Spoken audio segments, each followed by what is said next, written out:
Wanyonyi and Purity Chepkirui won gold medals in their respective races. And here's a recap. A very determined and confident Amos Serem timed 8 minutes 30.72 seconds, clinching a gold medal in the 3,000-meter steeplechase.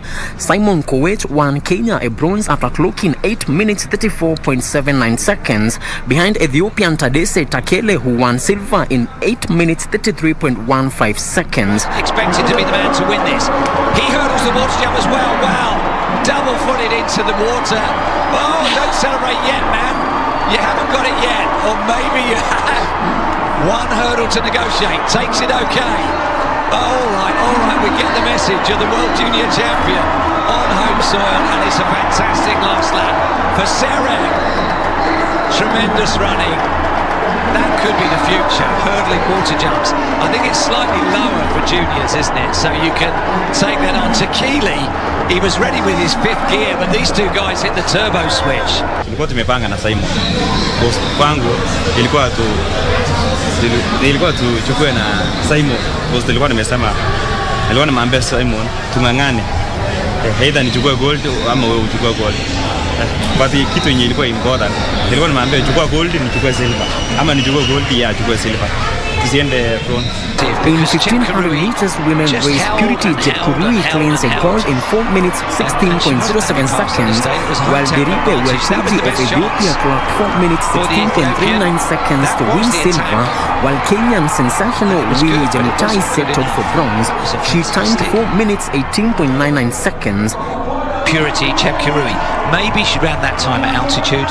Maybe that was a performance that should be recalibrated in those terms. Niliomba tu nikasema Mungu anisaidie tu kunipea nguvu ya kumalizia mwisho. Ndio nikaweza sasa kuweka kiki yangu ikanisaidia. Emmanuel Wanyonyi won a gold in 800 meters after clocking 1 minute 43.76 seconds.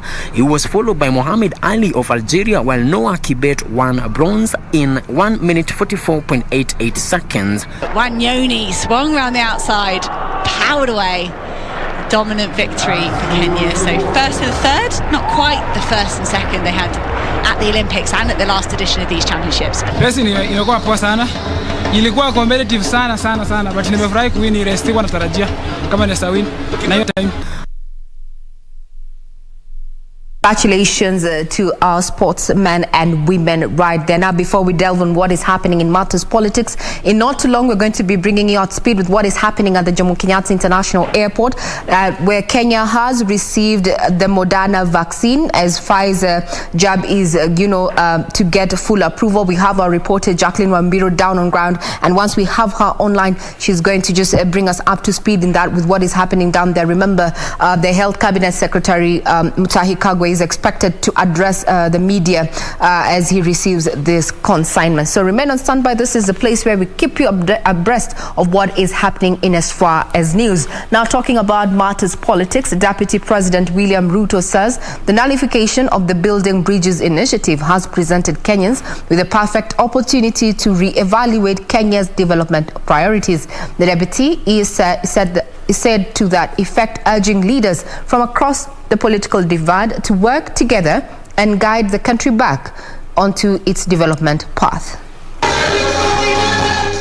Deputy President William Ruto and his political allies are still marveling at the defeat of the Building Bridges initiative. The DP and his camp appears rejuvenated and vindicated in their calls on Kenyans to focus on development.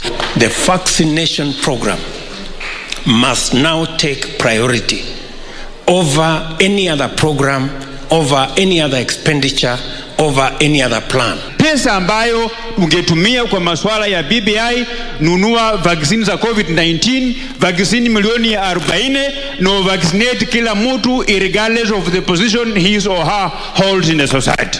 We need to know what the roadmap is in getting Kenyans vaccinated so that we can open up our country and let the hustlers be able to get back out there and make a living. Since the handshake, Ruto and his allies have been reading from a different script, arguing that the BBI was simply an avenue to selfish political ends. Even those that are planning to bring a parliamentary initiative should know that it is now not possible. based on the ruling of parliament, of judiciary, and we will be watching you. That we cannot use the power we have, the authority we have, the positions we have, for selfish reasons to benefit those of us who have already positions to the disadvantage of the millions of citizens who are desperate. Meanwhile, Amani leader Musalia Mudavadi says the 3 years spent on the push to change the constitution has been a waste of time and resources. We have, as Kenyans, spent our energy and our resources for the last 3.5 years talking about this thing, refusing to listen to each other, making it look like it's a one-way street, and now the courts have just put a stop to the entire thing. Mudavadi lauded the Court of Appeal for standing with the Constitution. The issue of independence of institutions is paramount and must be handled carefully. And I cautioned that if you try to get the executive to appoint an ombudsman to the courts, you'll be interfering with the independence of the courts. Let's focus on 2022 general election. Mambo ya kutuambia BBI imekufa na tunataka Auditor General audit pesa ngapi zimetumika kwa hiyo BBI. Meanwhile, National Assembly Speaker Justin Muturi says the defeat of the BBI is a big win for Kenyans. That decision is testament of how it can be in life when we nurture our institutions of governance. It may well be that some people might not be happy. Obviously, others are happy. But I think it is a win for Kenya. Muturi says the defeat of the BBI presents a golden opportunity for Kenyans to engage in progressive public discourse.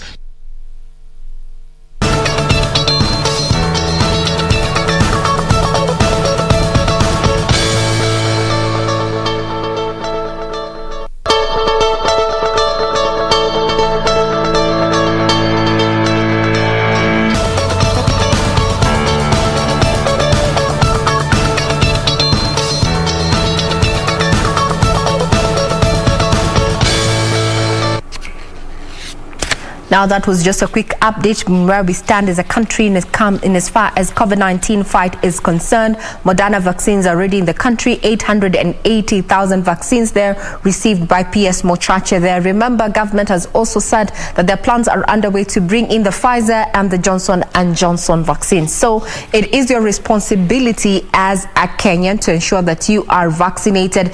And also the take home from this morning's brief there by PS Mochache is that plans are underway to increase the vaccination points from the current 800 to 3,000. So you have no excuse not to get vaccinated. And they've also revealed that whatever vaccination point, whatever vaccine that they receive, if this vaccination center has been offering AstraZeneca, you will find AstraZeneca at that point. When you go to the other point, the one that has been given by Pfizer will be distributing Pfizer as well as Moderna, so that to avoid the cross mix of these particular vaccines there. All of them have been certified by the WHO and are working.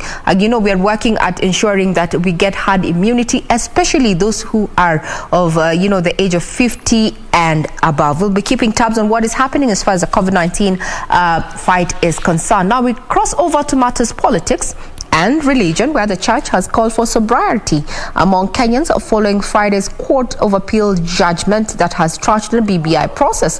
The Anglican Archbishop Jackson Olesepit at the same time urged Kenyans to seek leaders with high integrity and who can make decisions that will positively impact future generations. 2 days after the landmark judgment nullifying the BBI Constitutional Amendment Initiative, Anglican Archbishop Jackson Olesepit noted that poor choice of leaders has led to selfish decisions that affect Kenyans. When we leave the moral question out of the picture in our decision making and in our advancement, we will make so many mistakes because we become selfish of our own when leaders make decisions without counter-checking whether they have effects for generations to come. And that's the folly of our time. that we make decisions that are so selfish for ourselves and selfish gain without minding about future generations. His sentiments have been echoed by the Secretary General of the Federation of Evangelical and Indigenous Churches of Kenya, Bishop David Nagana, who urged Kenyans to now focus on nation building and interrogate leaders who are keen on uniting Kenyans. Important that you realize by the end of the day that we are all Kenyans and we all belong to this nation. And this nation is too big for all of us. We all have something, and if we can team up together and unite once again, not based on the tribes or positions, political position we have taken, but unite and begin to look at leaders as individuals.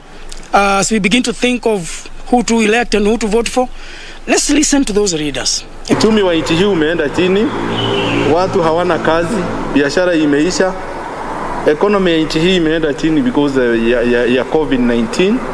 So hii ni wakati mzuri sasa tuanze kufikiria about the agenda 4 na mambo mengine ambayo yatasaidia Wakenya kuliko kubadilisha katiba ambao hata ikibadilishwa hakuna kitu itatuletea. Meanwhile, elders drawn from Manyara County have called on residents to respect and support the BBI judgment by the appellate court. The leaders lauded the judge's decision, adding that peace was paramount as the country enters the election period. Naomba Wakenya wachana mambo ya BBI, tukae tuongoje wakati mwingine tuende kwa election kwa amani. Si wakazi Manyara si Manyara East, tunaridhika, tumekubali hiyo majaji, tuko right kwa sababu umetetea haki zetu. BBI sisi hatutaki. To focus on leaders with integrity.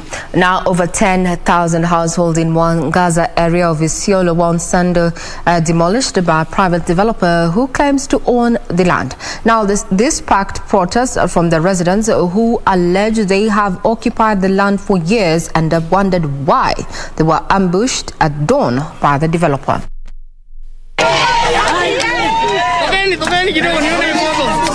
There was drama in Mwangaza area of ISIOLO County after irate residents decided to face off with police guarding personnel demolishing houses.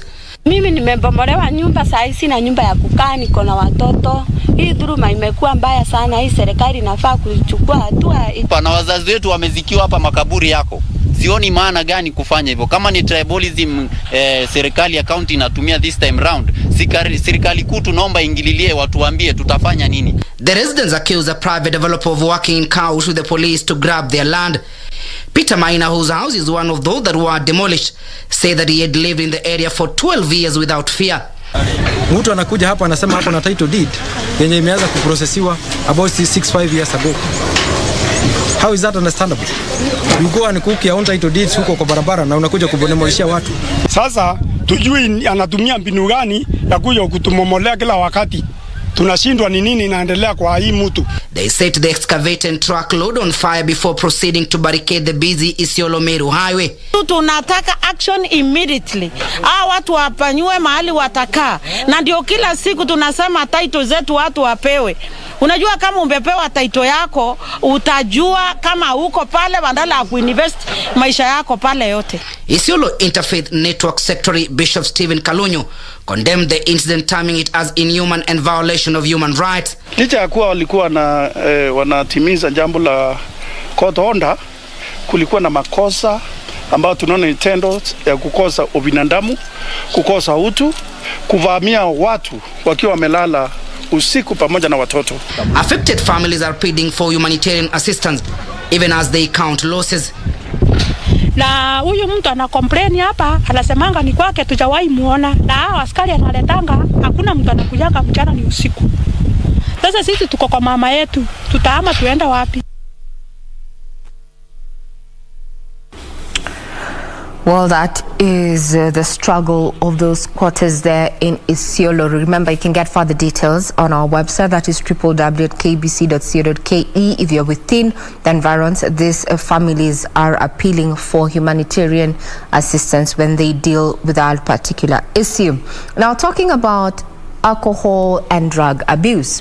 For the last 21 years, Daniel Ombego from Mamba village in Migori County has struggled with alcoholism. The 38-year-old who has come out seeking for help against alcohol addiction, saying not even a near-death encounter while driving under the influence of alcohol has changed his love for the illicit brew. Ben Chumba shares the narrative of substance abusers and their struggle, recovery, as well as hope to rise above the abuse. For the last 21 years, Daniel Ombego from Namba village in Migori County has struggled with alcoholism. He even dropped out of school in Standard 6 to venture in boda business due to tough economic times. Nikiamuka asubuhi, pombe ndio naona kwa macho yangu ili niende nitoe logo. Kasi pia siendi. Na hiyo pombe ndio imenibakisha hadi nikapata jali kwa hiyo nini yangu. Kiona hii macho yangu. Not once, not twice, the 37-year-old Ombego has been involved in near-death encounters while driving under the influence of alcohol. Despite his bad experiences with alcohol, Ombego says his love for illicit brew has not diminished. Marafiki ndio wenye wanafanya jambo. Ukitoka asubuhi, mtu anakuita. Kuja ni kutolewe loko. Unaenda na yeye na kutolewe loko. 50, 20, 30. Mara hiyo kuna mene tena nakuja. Mpe tena ya 50. Na akisa pea hiyo pombe, una pea blackout hapo chini. Weekly for Nyango Wino and Nicholas Otieno are some of his friends, but unlike Ombego, Wino and Otieno, who are also his neighbors, have since recovered from alcohol addiction, which they say almost ruined their lives. Akaniambia onja hii, na ni msichana. Nikaonja hii changa. That night I didn't sleep. Ilikuwa ni kutapika na pain kwa stomach. Asubuhi akaniambia no, hiyo ni kawaida. Ukionja hii kitu hii lazima tena kunywa asubuhi ikupe mutisha kuendelea. They call it kutoa lock. Ukiangalia macho yangu ya pande hii ni kwa sababu ya pombe. Pombe imenifanya nimelala kwa hospitali kwa different years. Nikiwa ni mwendazimu ninafungwa na makamba ndio nipelekwe hospitali. Because drug addiction and alcohol addiction affects more than just the addict, Owino was abandoned by wife and children. But the death of his friends following a night of a drinking spree is what changed Owino's life. Napata message. Rafiki yako mmoja mwenye mulikuwa mnakunywa naye ameaga dunia. The same alcohol that I was taking.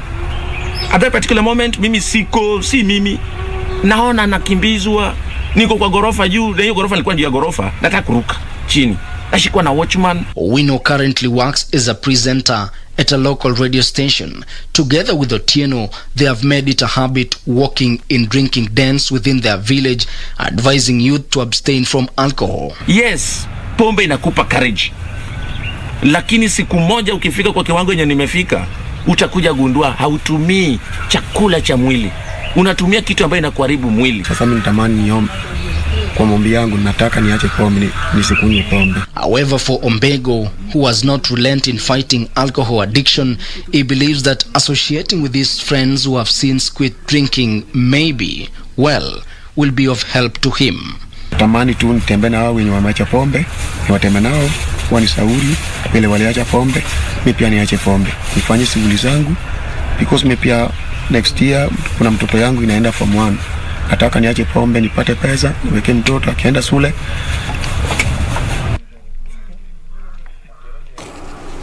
Now that narration there by that gentleman as he struggles with matters of alcohol addiction sounds closer to home. If you've ever had that incident where you are, had a little bit too much and you still have to get to your home, well, you understand when he says that driving experience where you actually even negotiate and plead with God to ensure that you get home and you'll never touch that drink again.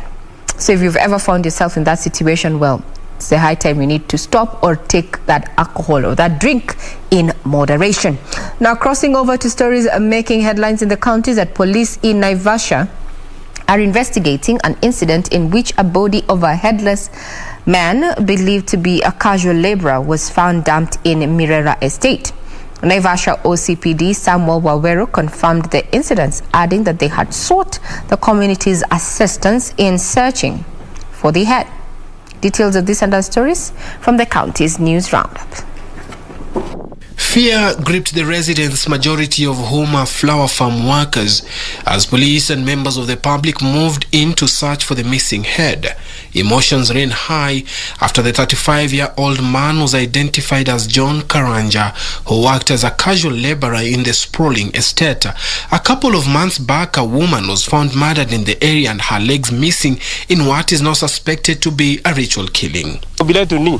Kama uchunguzi inaanza, yaze tu penye baa ziko hapa penye alikuwa anafanywa, alikuwa anakunywa, then from there waendeleze ndio tujue hakika huyu mtu ndiye kinani ameua. Elsewhere, in KISII County, traders are counting losses after county government demolished kiosks next to the county commissioner's offices. Eateries along KISII Keumbu Road belonging to the physically challenged persons also suffered the same fate. The ongoing demolitions continue to attract protests from the small businesses operators was aimed at ridding the town of unplanned structures, according to the municipality. In total disregard of the existing order by the High Court, which is ruling is pending, which had disturbed all demolitions of kiosks in KISII town until the case is heard and determined. Meanwhile, a gaming firm has donated medical equipment worth over 3 million shillings to Manyara County in the fight against COVID-19. The equipment included personal protective gears, wheelchairs, and ICU beds. Yes, the donations made by different partners since the case was reported in our county. It has been of great help in subsidizing the efforts made by my government to secure our people. Back to Naivasha, the number of people seeking their savings from the National Social Security Fund (NSSF) has shot up by over 60% in the last 1 year. This came as it emerged that journalists were among workers who are yet to fully embrace and enroll under various forms of social protection. Finally, 22 Muslim women from slum areas in Nairobi have benefited from a 2.5 million shillings on capital to start small businesses. According to Ali Khalid, the chair for Zakat Kenya, a lot of women from the slum areas are going through a hard economic time amidst the COVID-19 pandemic. Mitaa yote ya mabanda hapa Nairobi, na watu ambao wanakuwa katika grassroots level. Sasa wale tukiwa tunafanya kazi na wao ndio wanatuchagulia watu ambao hali zao ni nzito kabisa. Manake wao wanaujua kwa ukweli hali za wale watu. Paka wasai walikuwa wananisaidia. Paka misho wakanitia hii pesa nikachukua. Alhamdulillah, sasa hii pesa nimepatiwa naenda kujifungulia na hoteli. Hata mbeleni nilikuwa nafanya hoteli. Taking someone's life has become a price that we have become enculturated to actually be willing to pay. Life is still priceless. We cannot be covering stories of headless bodies being dumped left, right, and center. Something needs to be done. We cross over to the sporting arena where Tusker were crowned the 2020-2021 FKF Premier League champions after securing a 2-1 win over Bidco United in their final match of the season at UPTAKE grounds yesterday. Robert Matano's side finally managed to break Gor Mahia's dominance in the league since 2017. Tusker registered a 2-1 win over Bidco United to claim the Football Kenya Federation Premier League title on the season's final day at UPTAKE grounds.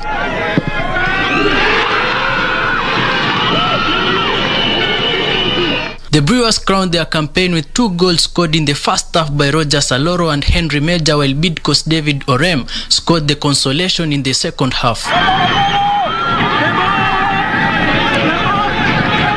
The Brewers won a penalty in the 23rd minute just as their rivals looked to have settled into the game.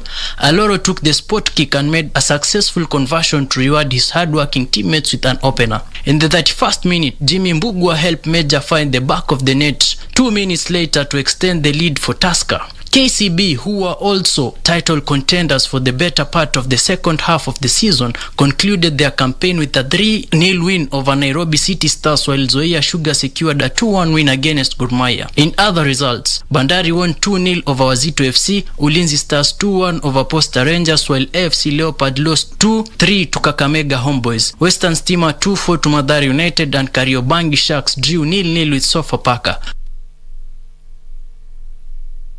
Ilienda hivyo, and as far as Gor Mahia fan club is concerned, but well, we need to go back to the drawing board and do better. Now, still keeping up with sports is a Faith Kipyegon followed up her impressive win at the Tokyo 2020 Olympic Games with another stellar performance at the Eugene Diamond League meeting in the United States, winning the 1500 meters race by a far margin. Kipyegon, who stunned Sifan Hassan in the final to take gold in Tokyo, won in 3 minutes and 53 seconds.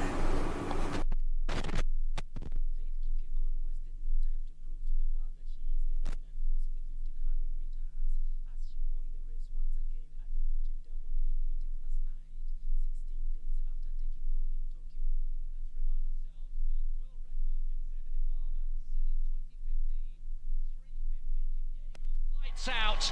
Gold medalist in Tokyo just 2 weeks ago is out on her own, coming into the final straight. Let's keep an eye on the clock. The race behind is between Debut Stafford, Hall, the Australian. She's going to be very, very close indeed. Faith Kipyegon coming towards the line. She's going to be just outside. Faith Kipyegon, 3:53.22. Another valiant attempt. Lyndon Hall, the Australian record holder, comes home in second place. Nora Geruto was also at her very best in the women 3,000 meter steeplechase, clocking 8 minutes 53.65 seconds to win the event ahead of second place Courtney Fredericks of the United States and compatriot Hyvin Kiyeng, who settled for third position. Geruto shaved 6 seconds off her previous personal best of 8 minutes 59.62 seconds. The Diamond League meetings next head to Lausanne on the 26th of August before Paris, Brussels, Zurich and the final leg in Rabat. Yes, you had it right there. 1500 meters in 3 minutes and 53 seconds. Congratulations, Faith. You continue doing us proud, as well as the gentlemen and the ladies who participated in the World Under-20 there, putting Kenya once again, as far as athletics is concerned, on the map there. Kenya bagged 8 gold in the just concluded Under-20 that was taking place at the Kasarani Stadium. We take a breather. We'll be right back with more news.